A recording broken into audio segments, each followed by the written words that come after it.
Okay. The Illinois State Constitution continued. Double jeopardy.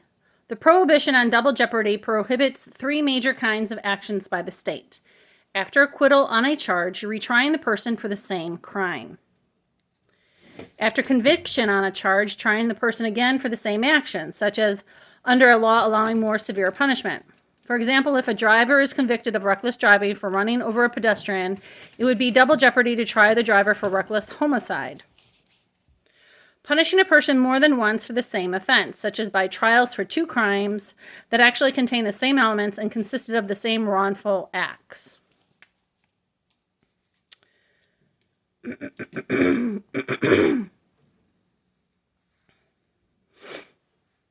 Number 3, Evil likes to say, well, I read he was a pedophile and was convicted in whatever place of being a pedophile. You can't try me again. That is why capital punishment for those kind of crimes is very important to be carried through. Your justice, you can't just say, oh, this is what it is, read the judgment. You got to carry the judgment through, we the people. Most places on the globe have learned to carry through on their judgments. At least in the British Empire, I know they do. Because otherwise, it's just blowing hot steam or hot air. It's just like, then shut the fuck up and don't write a judgment. Don't even sit in the seat of representation if you can't carry through on the truth and justice and liberty of your law. Okay, continued. The Illinois Supreme Court in 1996 held that the prosecuting a person for violation of the Controlled Substance Act after his automobile had been forfeited for its use in committing the same violation imposed double jeopardy on that defendant. The Illinois Supreme Court also held that the Cannabis and Controlled Substance Tax Acts imposed a tax and penalty on persons dealing in marijuana or controlled substances, imposed double jeopardy by punishing a person who had already been criminally convicted of a drug crime. These decisions were based on a 1994 U.S. Supreme Court decision striking down a Montana drug tax for punishing drug violators twice. These cases do not prohibit the state from collecting heavy fines in drug prosecutions. What they prevent is making drug violators pay taxes or penalties or suffer forfeiture of their property through proceedings separate from those imposing criminal penalties but arising out of the same conduct. A 1995 Illinois appellate court case similarly held that if a drug forfeiture pending on a defendant's property had been completed, the defendant has been punished. Thus, a criminal prosecution for the change that resulted in forfeiture is barred as double jeopardy. The prohibition on double jeopardy can also apply to situations in which a trial has begun, but a mistrial is declared and another trial is held on the same charge. This is governed by complex rules that are beyond the scope of this publication, because your Satanist Nazis want to have control. United Satanics. U.S. stands for United Satanists, okay? So use the United States of America.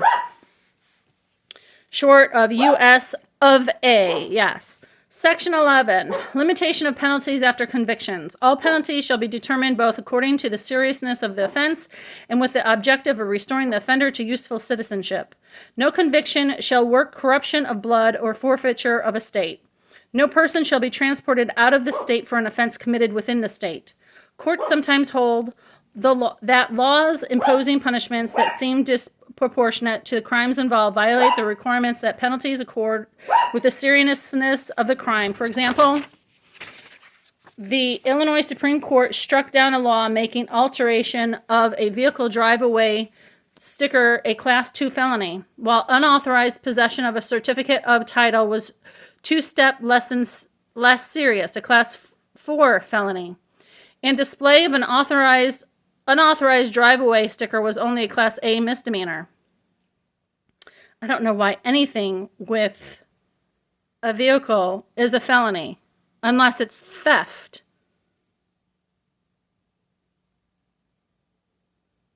Because, yes, people were executed in days gone by because they thieved your horses, your way and mode of transportation, which means, yes, if they make the gas prices too high, that could be a felony too.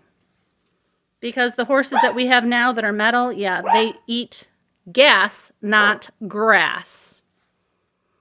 This section does not prohibit the use of victim impact statements in sentencing. The requirement that penalties be determined with the objective of restoring the offender to useful citizenship does not prohibit the death penalty or life imprisonment, nor does it prohibit mandatory prison sentences for serious crimes, or invalidate Illinois' habitual criminal law that severely punishes a person who 3 times in succession commits or is convicted of serious felonies.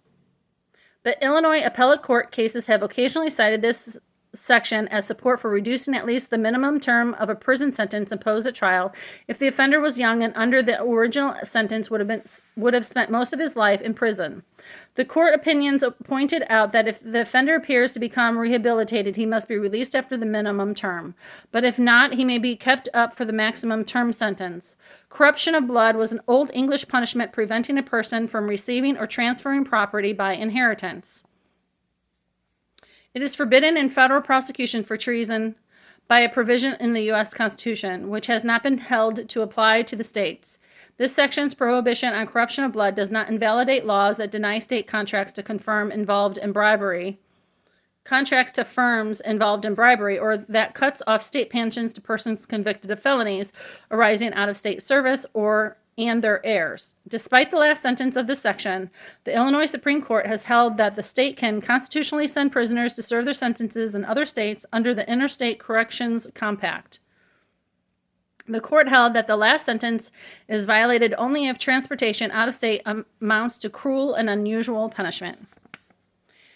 May God, and common sense, and wisdom, and discernment, and a bunch of other good things, like your good law, help you figure these things out. Toodaloo. Have a great day.